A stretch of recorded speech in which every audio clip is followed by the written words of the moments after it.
Okay, hello everybody. So I hope you can see that. My name is Robert Ladwig, and I want to talk about an ongoing research project that we are doing at UW-Madison. So in collaboration with the USGS and the University of Minnesota, we are currently also doing the modeling of lake oxygen dynamics. So here the concentrations of dissolved oxygen, or DO, in lakes, of course, depend on the abundance of sources and sink terms. And here in lakes, sources can be, for example, photosynthesis or the exchange with the atmosphere, whereas sinks can be the mineralization of organic matter, redox reactions, or just the depletion by the sediment. And most lakes in these climate zones here, they stratify during summer, which means that we have warm water on top of cold water. So as you can see here on this bottom plot, this shows you like the typical dynamics of oxygen as a heat map. So the x-axis is the time, and the y-axis is the depth, and the color shows you the concentration of oxygen from a high value in yellow to a one close to zero in dark blue. And now in June, we have stratified conditions, which mean we have the warm water on top of the cold water. And here the surface warm water layer is also called the epilimnion, and this cold bottom layer is called the hypolimnion. And due to this formation of two distinct layers, we have very low. Oh, yeah. I'm still seeing your title slide. I don't know if that's true. But it worked before, I swear. It did work before. So can you see it? I see your title slide. Bring your shared window to the front. I'm really sorry for that. Let me try this again. Now I see your second slide. Now you can see it? Yes. Sorry. Okay, thank you. Thank you. Yeah, this is the figure I talked about for like a minute now. So you can see the surface layer and the bottom layer. And because we have the formation of these two distinct layers, there is a low transport going on between them because we have a low vertical diffusivity, which means in the bottom layer, we have a depletion of oxygen. So we have very low concentrations because there is no source available. And as you can see here in lakes, oxygen has dynamics, at least a seasonal one due to stratification. And also the depletion of oxygen is an emergent ecosystem property, which means it's really hard to predict because it depends on multiple factors like the catchment, the climate, or the biomass in the lake. So this is our first research question. So what is driving the different dynamics of oxygen on different timescales? And do these drivers change over the different timescales? So for example, on the daily timescales, you could have wind-induced turbulence that drives oxygen. On a seasonal timescale, you could have stratification. On a year-to-year timescale, you could have the impact of, for example, flash floods, so extreme events. And on decadal timescale, you could have climate change or a shift in the ecosystem that is driving oxygen. And also in this project, we wanted to look at the oxygen dynamics in lakes in Wisconsin.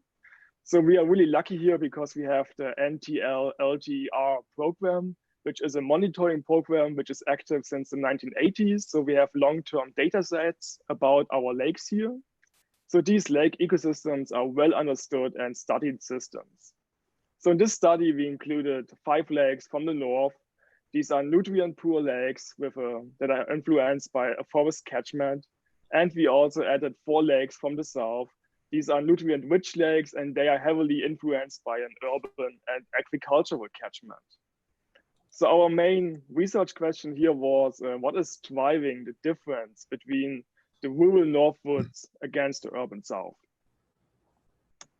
And for this, we built a process-based oxygen model, which we call ODEM, which is short for oxygen depletion model. And so next 10 minutes, I want to talk about this process-based model. And at the end, I want to talk about potential links to machine learning. So in this process-based model, we either assume that the lake is stratified or mixed. So in summer, we assume stratified conditions, which means we are quantifying an oxygen concentration in the surface layer. And we are also quantifying one in the bottom layer.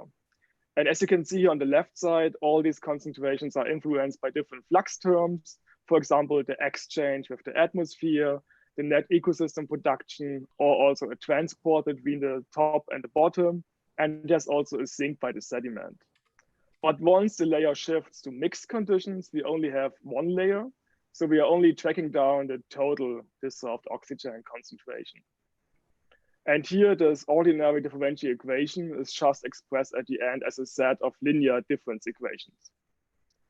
So how does ODEM work? So as input data, we have the results from a very well calibrated hydrodynamic model done by GLM. And this model predicts the water temperature profiles over the depth on a daily basis. This temperature data to quantify if the lake is stratified or mixed, and also how much volume is in the top and in the bottom layer. We are also feeding into ODEM lake-specific data like the area to depth relationship, and also meteorological data like wind speed and air temperature.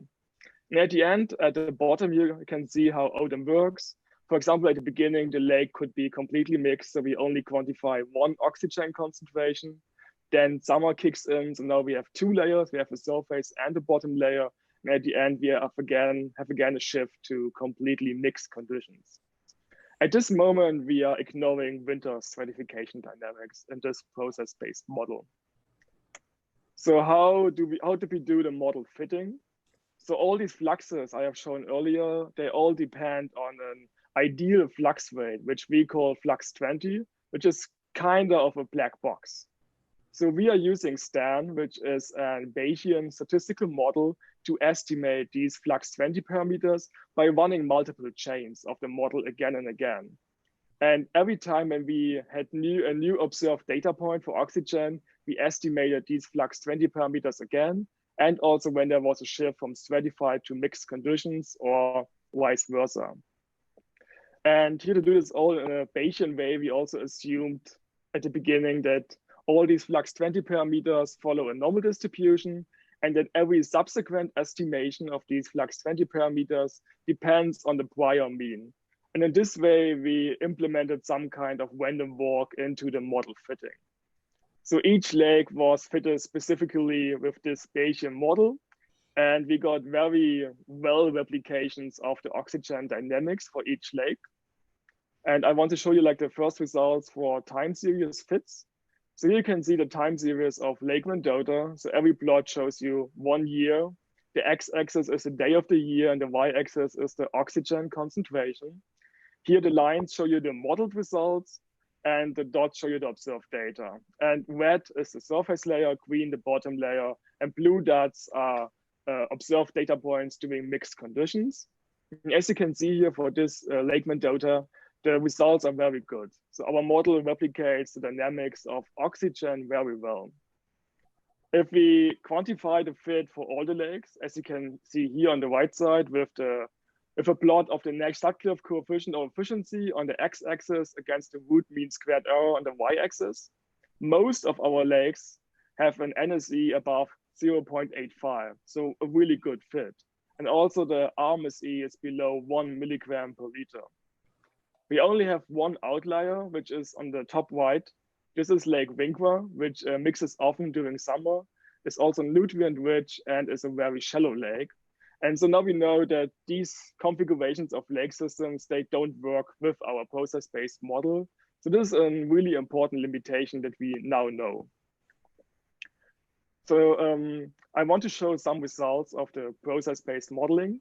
So here you can see the total sum of all the fluxes over 1 year. So the seasonal dynamics of this total flux, which is the total net ecosystem production. So to simplify this, if this value is above 0, we have a storage of carbon in the lake, or if it's below 0, the lake is emitting carbon into the environment. And here the solid lines show you the northern lakes, and the dotted lines show you the southern lakes. And you can really see that these two catchments are distinct to each other. So at about day 150, we have a huge negative flux in the southern lake. So they are emitting carbon into the environment. And this is like in late spring, early summer. And then if you go to summer, first the northern lakes peak, and then the southern lakes peak. So they are then storing carbon. And at the end in fall, all these lakes have a negative flux again. But still you can see these lakes are really different to each other, which is due to the catchment and also the lake type. So this was like one of the early interesting findings we got for Wisconsin. And we also tried to generalize the patterns of how fast does the oxygen depletion happen.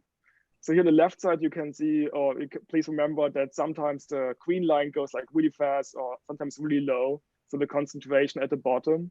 And now we cluster these responses over time. So this big plot shows you the oxygen concentration on the y-axis against the time of summer. So the x-axis goes from 0 to 100% of summer is over. And the southern lakes mostly have this yellow response, which is a convex response. So they have an early high depletion, and at about 50% of summer, the oxygen concentrations are nearly depleted and they stay low. Whereas most northern lakes have this concave response, so they have high concentration throughout the middle of summer, and then the depletion kicks in. So the first result showed us that these lake types are really different and that we can learn a lot about how they work in general. But now we would love to advance our ecosystem understanding. So we have this process-based model that replicates the data very well, but it doesn't include all the important processes because it's simplified. And we also have lots of monitoring data from our LTER program. So now we want to dig deeper and explore more of our data set. And we have two big questions. The first one is, what are the causal relationships between the different drivers or variables? And also, what are the important empirical relationships that we have neglected now, but they could be important for the next iteration of ODEM? And of course, there are like all these classical approaches, but we now would want to apply machine learning. So we tried two things for now. We did causal networking. So we used the PCMCI algorithm to create this causal dependency structure. So you can see how different water quality variables depend on each other. So a line shows you the dependency. If it's red, there is more or less a positive correlation. If it's blue, there's a negative one. And the number shows you the lag. And here you can see, like for the surface layer, phosphorus, nitrogen, algae biomass, light extinction, the flux of net ecosystem production, and also organic carbon. And we just did this for Lake Mendota as a first try attempt. And we could learn a lot about the temporal relationship. For example, there's a strong correlation between the ecosystem production and the algae biomass, as well as the light extinction, which was expected. And there's also a strong inverse relationship between the ecosystem production and the nutrients. So we would like to dig into this more and to advance this to really understand the temporal relationships. The second thing that we tried was to use a recurrent neural network. And in this case, our flux20 parameter, so the parameters, so the ones that were calibrated for our process-based model, were now used as our targets. And using this RNN, we now wanted to see which ones of the input variables are important or sensitive. And here on the lower right, you can see a first result. So the RNN is able to replicate the dynamics of the NEP20 parameter, so the net ecosystem production. And we also did like a really simple sensitivity study, and we got to know that for the NEP20 predictions, the air temperature, the thermocline depth, and the phosphorus in the bottom layer were the most important ones. So this is also a really interesting first result that we could use to advance our process-based model for the next step. So yeah, currently we are here. We want to really advance what we can learn about oxygen depletions. We have all the results from the process-based modeling, plus more and more data from our long-term data set. So we know the groundwater table and we know nutrient concentrations in the inflow. And now we also would like to hear your feedback, what you think is a good approach, what is a good framework to either use data-driven modeling or approaches like causal networks, or maybe use machine learning to discover like processes that we have to use in the next iteration of ODEM. Because in the next step, we want to scale up from Wisconsin to the continental US scale. So we want to go from 9 lakes to 1,000 or more. And here, new points of focus will be to look at winter dynamics, which is, of course, more important on the continental scale. And we also want to use knowledge-guided machine learning for oxygen. So what Paul explained before for phosphorus, we also want to use this now for oxygen to learn more and to improve our predictions. So yeah, to sum up, at the beginning, we know a lot about the different drivers of oxygen on different timescales. So we built this process-based Bayesian hydrodynamic water quality model, which was calibrated very well and also replicates the lakes very well. Plus, we have all this long-term monitoring data set. So now we are looking for the best sustainable data-driven framework to get to know these causal relationships and also to discover new or important hidden processes. And at the end, in the future, in the next study, we want to scale up to do large-scale kgml modeling for oxygen. So yeah, that's the ODEM project. And yeah, thank you a lot for your attention.